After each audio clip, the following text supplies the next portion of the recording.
신명기 1장에서 3장까지 모세는 과거를 돌아보면서 이스라엘이 어떤 과정을 통해 지금 이 시점까지 이르렀는지를 돌아보았습니다. 이 과정에는 하나님과 함께 하면서 경험한 승리도 있었지만 동시에 함께 하시는 하나님을 신뢰하지 못하여 겪을 수밖에 없었던 실패도 있었습니다. 하지만 그럼에도 불구하고 하나님은 이스라엘에게 은혜를 베풀어서 그들을 향한 목적과 뜻을 거두지 않으시고 가나안 땅 입성을 앞둔 이 시점까지 이스라엘을 끌고 오셨습니다. 4장에 들어서 이제 모세는 이스라엘이 약속의 땅에 들어가면 어떻게 살아야 하는가에 대해서 설교하기 시작합니다. 1절 말씀입니다. 이스라엘아, 이제 내가 너희에게 가르치는 규례와 법도를 듣고 준행하라. 그리하면 너희가 살 것이요 너희 조상의 하나님 여호와께서 너희에게 주시는 땅에 들어가서 그것을 얻게 되리라. 이스라엘은 여리고성 맞은편 요단 강가에 지금 진을 치고 있습니다. 전쟁을 앞두고 있는 것입니다. 이런 상황에서 이스라엘에게 가장 필요한 말씀은 무엇이겠습니까? 어떻게 전쟁을 치러야 하는지, 전술과 전략은 어떻게 짜야 하는지, 군대의 사기는 어떻게 높일 수 있을 것인지와 같은 실제적인 방편들일 것입니다. 그런 조언이 가장 필요한 때입니다. 하지만 하나님께서는 전쟁을 앞둔 이스라엘에게 그들이 가나안 땅에 들어가 살 수 있는 방법은, 그리고 그 땅을 차지할 수 있는 방법은 하나님의 말씀을 잘 듣고 순종하는 것이라 말씀하십니다. 그 이유가 무엇입니까? 이스라엘이 가고 있는 이 길은 이스라엘이 스스로 개척하고 헤쳐나가야 하는 길이 아니라 하나님께서 예비하시고 약속하시고 인도하시는 길이기 때문입니다. 전적으로 하나님의 은혜에 달려있는 길이기 때문입니다. 때문에 이스라엘의 성공 여부는 이스라엘 자신의 노력이나 실력 여부에 달려있지 않는 것입니다. 이스라엘의 성공 여부는 그들이 하나님의 말씀에 조금도 더하거나 빼지 않고 온전히 순종하느냐에 달려 있었습니다. 하나님의 말씀을 지키는 것과 생존하는 것이 연결되어 있는 것입니다. 이 말을 반대로 생각하면 하나님의 말씀을 듣지 않거나 듣고도 순종하지 않는 것은 어떤 결과로 이어진다는 말씀입니까? 멸망이고 죽음입니다. 모세는 이스라엘이 가나안 땅을 차지하고 그 땅에서 생존하기 위하여서 다른 방안을 이야기하고 있지 않습니다. 전쟁을 어떻게 치르고 농사는 어떻게 짓고 이웃 민족들과의 관계는 어떻게 맺어야 하는지에 대해서 이야기하고 있지 않습니다. 다만 하나님의 말씀을 듣는 것, 그리고 그 말씀에 순종하는 것만이 가나안 땅에서 생존하며 승리할 수 있는 유일한 방법이라고 강조하고 있습니다. 이스라엘은 하나님과의 관계가 이스라엘의 명운을 결정한다는 그 사실을 이미 경험하였습니다. 모세는 과거의 사건을 예를 들면서 이스라엘의 기억을 다시 불러일으킵니다. 3절과 4절 말씀입니다. 여호와께서 바알보올의 일로 말미암아 행하신 바를 너희가 눈으로 보았거니와 바알보올을 따른 모든 사람을 너희 하나님 여호와께서 너희 가운데에서 멸망시키셨으되 오직 너희의 하나님 여호와께부터 떠나지 않은 너희는 오늘까지 다 생존하였느니라. 민수기 25장을 가면 이스라엘 백성들이 모압 여자들과 음행을 합니다. 모압이 섬기는 우상들을 똑같이 섬기고 절하였습니다. 그 결과로 이스라엘 백성들 진영에 역병이 임하였고 반역한 지도자들이 처형되고 난 후에야 그 역병이 멈추었습니다. 하나님의 심판이 멈추었습니다. 그 일에 대한 하나님의 징계로 2만 4천 명이 목숨을 잃었습니다. 모세의 말을 듣고 있는 이 사람들도 이 사실을 너무 잘 알고 있었습니다. 이 말을 듣고 있는 사람들 대다수가 그 바알보올의 사건으로 인하여서 자기의 친척이나 친구를 잃은 사람들일 것입니다. 이스라엘에게 있어서 뼈저리게 아픈 사건입니다.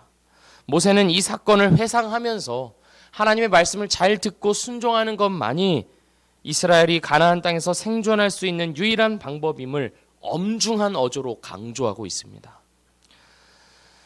하지만 하나님의 말씀을 잘 듣고 지키는 것이 생존에만 국한된 문제는 아닙니다. 하나님의 백성은 하나님의 말씀에 순종함으로써 생존뿐만 아니라 세상 가운데서 존귀와 영광을 얻게 됩니다. 6절 말씀입니다. 개역 한글 버전으로 제가 읽겠습니다. 너희는 지켜 행하라. 그리함은 열국 앞에 너희의 지혜요 너희의 지식이라. 그들이 이 모든 규례를 듣고 이르기를 이 큰 나라 사람은 과연 지혜와 지식이 있는 백성이로다 하리라. 하나님의 백성이 하나님의 말씀을 지키고 하나님의 말씀에 순종하는 모습을 세상 가운데 나타낼 때 사람들이 그 모습을 보면서 이 사람은 다르다. 이 사람들은 다른 데서는 볼 수 없는 지혜와 지식이 있구나. 이들이 믿는 하나님은 달라도 뭔가 다르구나. 뭔가가 있다라고 느끼면서 감탄하게 될 것이라는 말씀입니다. 하나님은 하나님의 백성을 통해서 하나님을 드러내시기를 원하십니다. 그들의 삶 가운데서 하나님의 말씀에 온전히 순종하고 따르는 모습을 통해서 하나님을 모르는 이 세상 가운데 하나님의 법도, 하나님의 영광, 하나님의 아름다움, 그리고 하나님의 구원을 나타내시고자 하십니다. 이스라엘에게 맡겨진 사명이 그것이었습니다. 이스라엘은 하나님을 모르는 가나안 땅 한가운데에서 하나님의 백성의 정체성으로 살아감으로써 하나님을 드러내야 했습니다. 그렇게 하나님께 순종하는 것이 의무인 것뿐만 아니라 그들의 영광이고 그들의 자랑이고 그들의 명예였습니다. 그리고 그렇게 순종했을 때 따르는 결과가 무엇입니까? 하나님께서 자기 백성들 가운데 임재하시는 것입니다. 열방이 갖고 있던 그 신학에 따르면, 그 자기들만의 어떤 신관념에 따르면 그 신들은 어디에 있는 것입니까? 멀리 떨어져 있습니다. 가까이 하지 않는 신들입니다. 그리고 그 신들은 너무 바쁘고 자신의 일들에만 몰두하고 있는 신들이라 자기를 숭배하는 자들을 가까이 하지 않습니다. 주목하지 못합니다. 하지만 이스라엘의 하나님은 이방의 신들과는 달랐습니다. 하나님은 인간과는 비교할 수 없는 초월적이고 전지전능하신 하나님이시지만 역설적으로 동시에 자기 백성들 가운데 함께 하시며 활동하시는 하나님이었습니다. 7절 말씀을 제가 읽겠습니다. 우리 하나님 여호와께서 우리가 그에게 기도할 때마다 우리에게 가까이 하심과 같이 그 신이 가까이 함을 얻은 큰 나라가 어디 있느냐? 이런 하나님은 없습니다. 이렇게 자기 백성을 가까이 하는 신은, 하나님은 세상 어디에도 없는 것입니다. 정리를 하자면 모세는 이스라엘 백성에게 약속의 땅 가나안 땅에 들어가서 하나님의 말씀을 잘 듣고 순종해야 한다고 당부하고 있습니다. 하나님께 순종하면 하나님께서 우리를 생존하게 해주실 뿐만 아니라 하나님께서 함께 하심으로 말미암아 열방 가운데서 지혜와 지식이 있는 민족이라 그런 칭함을 받는 영광으로, 자랑으로 살아갈 것이라고 열변을 토하고 있습니다. 그리고 9절부터는 하나님의 말씀에 잘 듣고 순종하기 위하여서 필요한 것이 무엇인지를 이야기하고 있습니다. 9절 말씀을 제가 읽겠습니다. 오직 너는 스스로 삼가며 내 마음을 힘써 지키라. 그리하여 내가 눈으로 본 그 일을 잊어버리지 말라. 내가 생존하는 날 동안에 그 일들이 내 마음에서 떠나지 않도록 조심하라. 너는 그 일들을 내 아들들과 내 손자들에게 알게 하라. 요약하자면 기억하라 라는 것입니다. 기억하라. 잊어버리지 말라. 1월 2일에 2024년 1월 2일에 얼마 전이죠. 일본 도쿄 하네다 공항에서 비행기 충돌로 비행기가 전소되는 사건이 있었습니다. 자칫하면 대형 참사가 일어날 수 있었지만 다행히도 탑승자 379명이 전원 탈출해서 생존하였습니다. 외신들은 이 사건을 이제 언급하면서 90초 룰이라는 하나의 그 비행 업계의 그 룰을 언급하였습니다. 90초 룰은 무엇이냐면 1967년에 미 연방 항공국이 모든 항공기 제조사들에게 요청한 것입니다. 90초 안에 어떤 사건이 일어났을 때 모든 승객들을 대피시켜야 한다라는 것이 90초 룰입니다.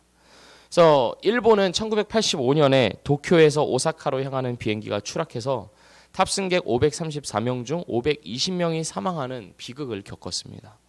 이후에 일본 항공은 이 90초 룰에 따라 안전사고에 철저히 대비해 왔다고 합니다.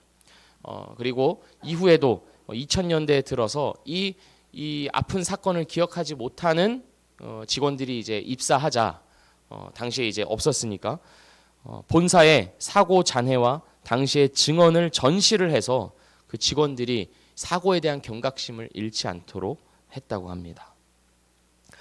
스스로 삼가며 내 마음을 힘써 지키고자 한 것입니다. 그러니까 자신들이 겪었던 그 아픈 사건을 끝까지 기억함으로써 이 90초 룰을 지키지 않았을 때, 사고에 철저히 대비하지 않았을 때 그 비극이 어떤 것인지를 기억하고 그리고 그 모든 비극을 막고자 한 것입니다. 이와 마찬가지로 모세는 자기 이스라엘 백성들에게 그리고 오늘날의 우리들에게 말하고 있는 것입니다. 기억하라. 하나님께서 광야에서 이스라엘 백성들과 함께 하실 때 하나님께 순종하지 않음으로써 우리가 겪었던 그 아픔과 비극이 무엇인지를 기억하라. 조금 전에 이야기했던 바알보올의 사건으로 24,000명이 죽는 사건이라든지, 아니면 고라 자손이 순종하지 않아서 땅이 갈라지고 그 땅 안에 이렇게 떨어진 그런 비극적인 사건이라든지, 나답과 아비후가 다른 불을 들여서 하나님 앞에 죽었던 사건이라든지, 그 모든 광야에서의 생활들을 잊지 말라. 그리함으로써 우리가 하나님 앞에 온전히 서야 한다라고 이야기하고 있는 것입니다. 우리는 어떻겠습니까? 우리가 광야에서의 시간들을 겪었지는 않지만 우리도 마찬가지로 주께서 우리에게 허락하여 주신 구원의 방편, 십자가, 그 십자가의 구원과 부활의 소망을 우리가 기억하지 못하고 살아갈 때 우리가 겪을 수밖에 없었던 그 소망 없음과 그 뼈저린 그런 아픔들과 그리고 고통들이 어떠한 것인지를 우리는 역시 기억해야 할 것입니다. 하나님 없이 살았을 때의 고통이 어떤 것인지, 하나님의 은혜를 구하지 않고 스스로 독립적으로 살아가려고 했을 때 그 공허함과 아픔과 외로움이 무엇인지를 우리는 다시 한번 기억해야 하는 것입니다. 그리고 그 자리에서부터 우리는 하나님께서 우리에게 더하여 주신 그 은혜와 구원이 얼마나 소중하고 감사한 것인지를 깨닫고 또 순종하며 살아갈 수 있을 것입니다. 사랑하는 우리 성도 여러분, 모세가 이스라엘 백성들에게 열변을 토하며 설교했던 것처럼 우리도 그 생생한 음성을 오늘도 들으며 살아가기를 원합니다.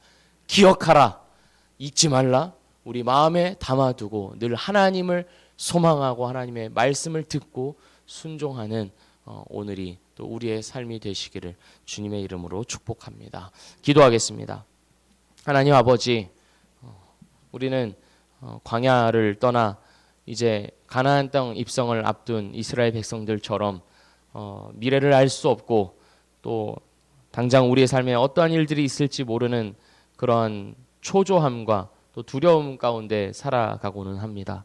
그러나 하나님께서 우리를 떠나지 아니하시며 늘 함께 하시며 또 우리에게 주시는 말씀이 우리가 살아갈 수 있는 유일한 방법은, 또 이 세상 가운데서 우리가 하나님의 백성으로서의 영광과 존귀함을 얻으며 살아가는 유일한 방법은 하나님의 말씀을 잘 듣고 순종하는 것임을 말씀해 주심을 기억합니다. 주님, 오늘도 우리가 하나님의 말씀에서 떠나지 않게 하여 주시고 주님의 말씀을, 주님의 그 규례와 법도를 기억하며 즐거워하며 누리며 하나님을 더욱 알아가는 복된 삶을 살아가도록 인도하여 주시옵소서.